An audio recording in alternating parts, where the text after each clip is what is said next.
There is a woman in this story whose brain was scanned by scientists at the National Institutes of Health.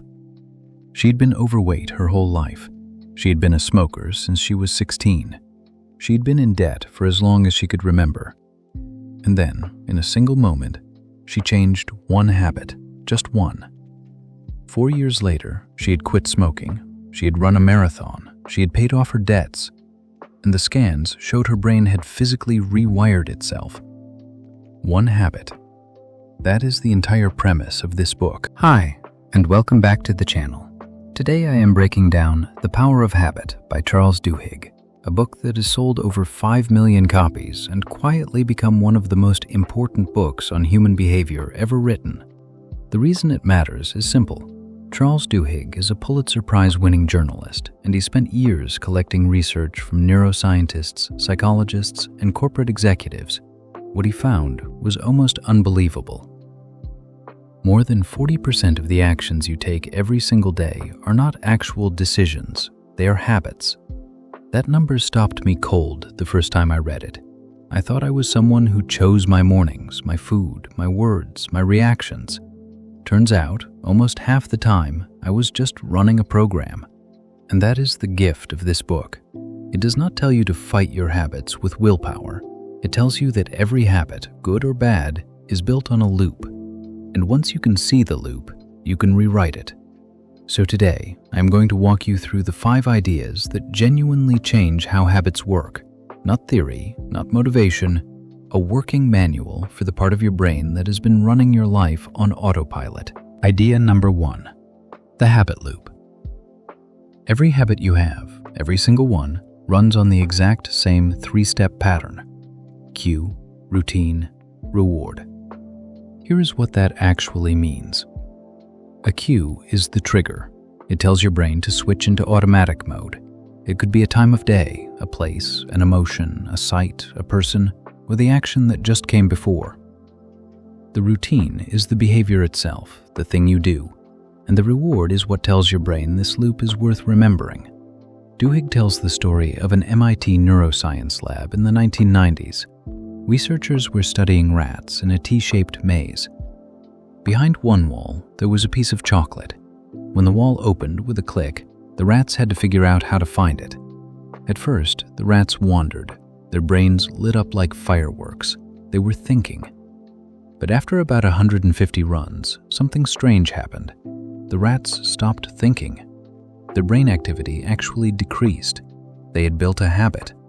The click became the cue. The running became the routine. The chocolate became the reward. And the moment that loop locked in, the brain quietly powered down for the entire journey. This is why habits exist in the first place. Your brain is constantly looking for ways to save effort. Thinking burns a huge amount of energy. A habit is the brain's way of saying, I have done this before, I do not need to be present for it. Which is brilliant and also dangerous. Because the same machinery that lets you drive home without thinking is also what makes you reach for your phone the second you sit down, open the fridge when you are anxious, check your email before you have even had a coffee. None of that is a decision. It is a loop running underneath your awareness. And here is the hopeful part. Once you can see the 3 pieces of the loop, you can intervene. You can map any habit you have in writing in about 5 minutes. What was the trigger? What did I do? What did I actually get out of it? That single act of writing it down brings the habit out of autopilot and into your hands. Let me give you one quick example from my own life so this is not abstract. Every afternoon around 3 o'clock, I would find myself wandering into the kitchen. I would open the cupboard, I would eat something I did not particularly want, and I would walk back to my desk, slightly annoyed at myself. When I finally mapped the loop, I realized it had almost nothing to do with hunger. The cue was a dip in concentration. The routine was wandering and snacking. The reward was a break from my screen. I had been calling it a food problem for years. It was an attention problem wearing a snack costume. But here is where it gets interesting. Seeing the loop is only step 1. The next idea is what most people get completely wrong. Idea number 2. You cannot erase a habit, you can only replace it. This is the part of the book most people never hear. And it is the part that quietly explains why every diet, every clean slate, every "this time I really mean it" eventually collapses. Duhigg calls it the golden rule of habit change. Keep the cue, keep the reward, but swap the routine in the middle. Think about it. If you smoke, your cue might be stress. Your reward is a moment of calm. If you suddenly quit cold turkey, you still get the stress. The trigger has not gone away, and your brain is still demanding the reward. What you have done is removed the bridge between them, and now you are standing in a gap, white-knuckled, hoping willpower will hold. It will not for long. But if you keep the cue, stress, and you keep the reward, a moment of calm, and you simply swap the routine in the middle, say a 2-minute walk or a glass of water or 3 slow breaths, something different happens. Your brain still gets what it came for. You just stopped delivering it through a behavior that was destroying you. The most famous example of this in the book is Alcoholics Anonymous. AA has helped millions of people get sober, and for decades, scientists could not figure out why it worked. There was no medication, no therapy in the medical sense, just a meeting and a structure. Researchers eventually realized something. AA does not try to delete the alcoholic's habit loop. It replaces it. The cue, loneliness, stress, the end of the workday, stays exactly the same. The reward, connection, relief, release also stays the same. What changes is the routine in the middle. Instead of a drink, the person goes to a meeting. Same cue, same reward, different middle. The loop survives. The behavior changes. You can use this on almost anything. Someone who reaches for sugar when they are bored at work does not need to outlaw sugar. They need to identify the cue, boredom, and the reward, a small mental break, and replace the routine with something that delivers the same release. A 2-minute walk to the window, a glass of cold water, a short voice note to a friend. All of these can give the brain the same payoff that the cookie was giving it, without the crash afterwards. The behavior you are fighting is almost never the real enemy. The unmet need underneath it is. Now, I want to pause here for a moment because this is something I had to learn the hard way myself. For years, I tried to quit scrolling on my phone at night by just deleting the apps. I would last about 4 days, then I would reinstall everything. The problem was not the app. The cue was tiredness. The reward was a kind of mental switch-off before sleep. I had not given my brain a replacement. I had just yanked the bridge. The night I put a small paperback on my pillow, same cue, same reward, different routine, the loop finally moved. If you are trying to change a habit right now, do not try to delete it. Map the loop, find the routine, and then ask yourself one question. What else could go in this slot? Idea number 3. The hidden engine of every habit is not the reward, it is the craving. This was the moment in the book where I had to put it down and just sit for a minute. There is a classic story Duhigg tells about Pepsodent toothpaste in the early 1900s. Before Pepsodent, almost nobody in America brushed their teeth. Tooth decay was a national crisis.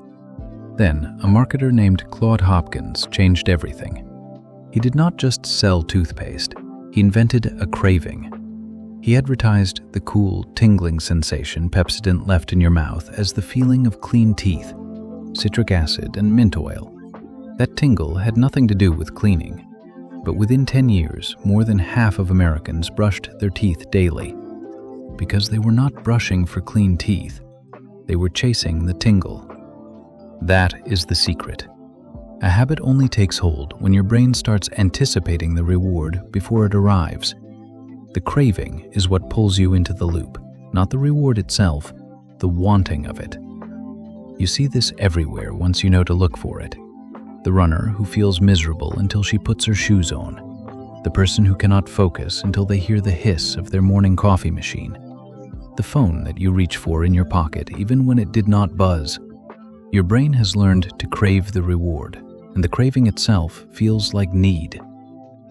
This, by the way, is the exact mechanism that social media apps have been engineered around. The notification is the cue. The pulling down of the feed is the routine. But the actual reward is unpredictable. Sometimes it is funny, sometimes it is boring, sometimes it is upsetting. The unpredictability is the design. Because your brain craves a reward most fiercely when it does not know exactly what it will get. A slot machine works on the same principle. Once you see that, you cannot unsee it. Here is the practical application. If you want a new habit to stick, you have to build a small, predictable reward into it that your brain can start craving. Finish your workout, eat 1 square of dark chocolate. Finish your writing session, pour the good coffee. Finish reading, tick the box on a tracker. It sounds childish. It is also exactly how your brain has built every habit you already have. And here is the question I want you to think about while we move on.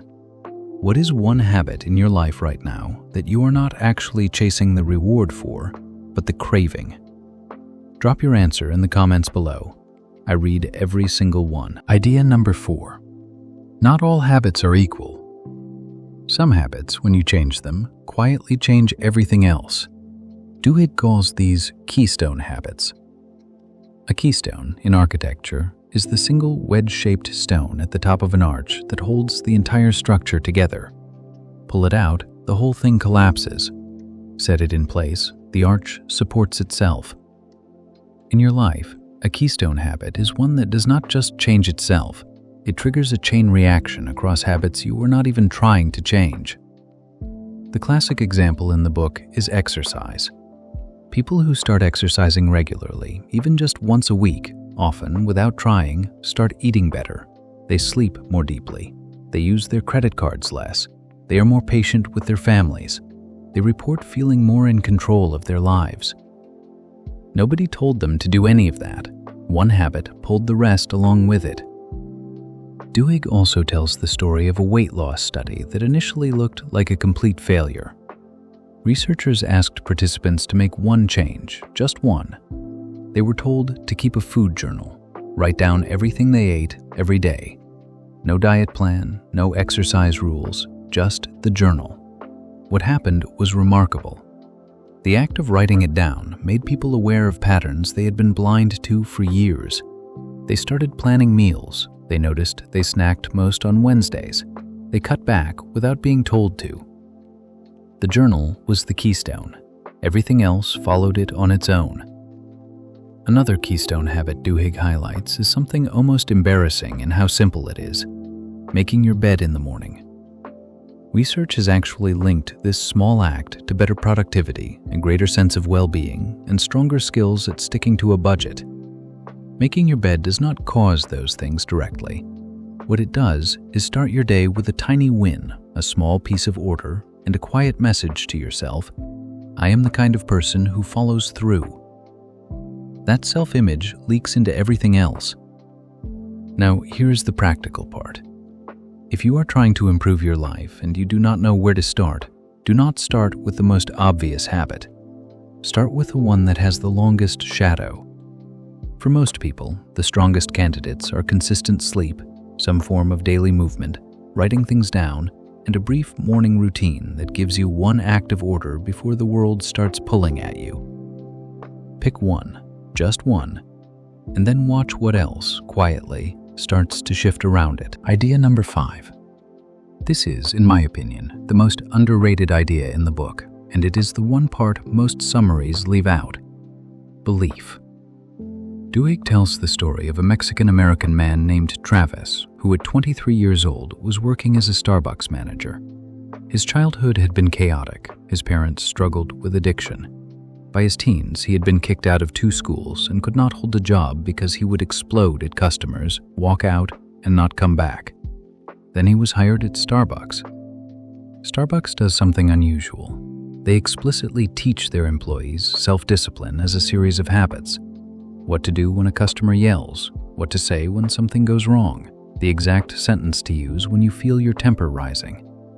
Travis learned these like scripts, and within a year he was being promoted. But that is not the whole story. What turned the habits into a real change was that Travis began to believe he could be a different person.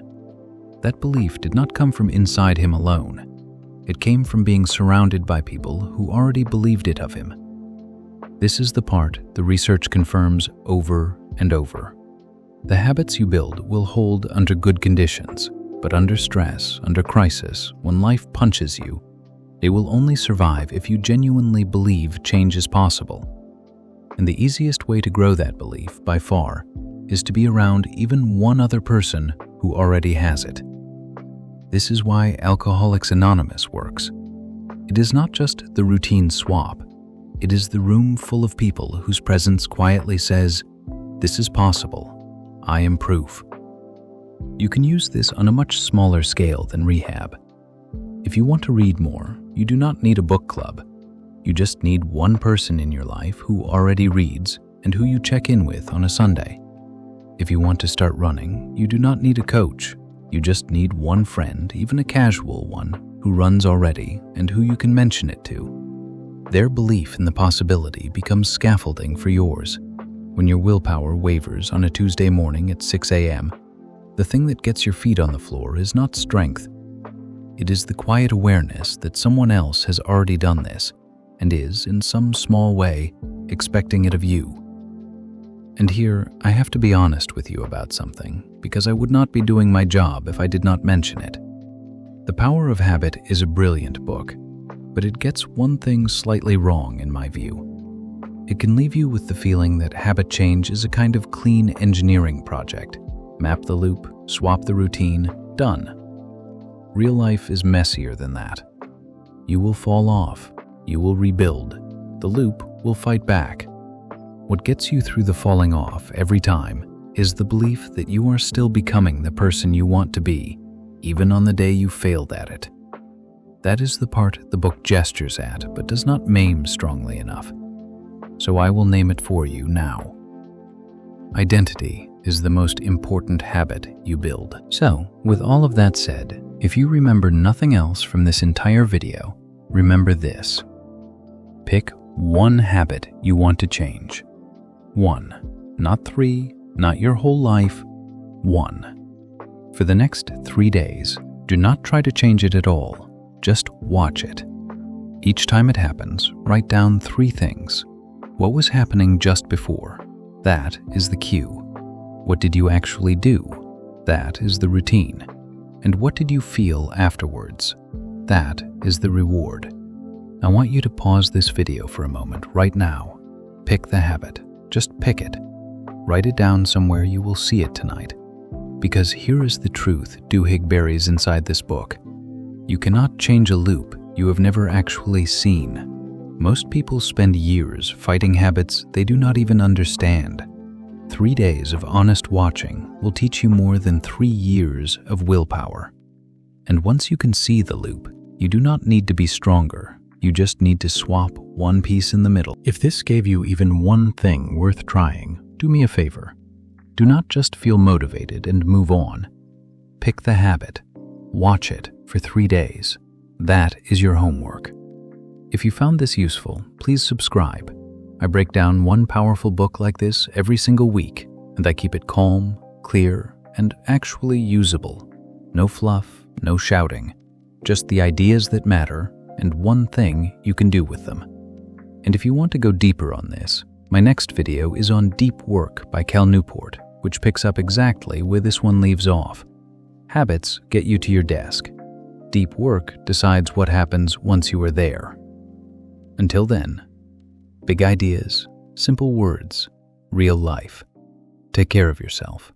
I will see you in the next one.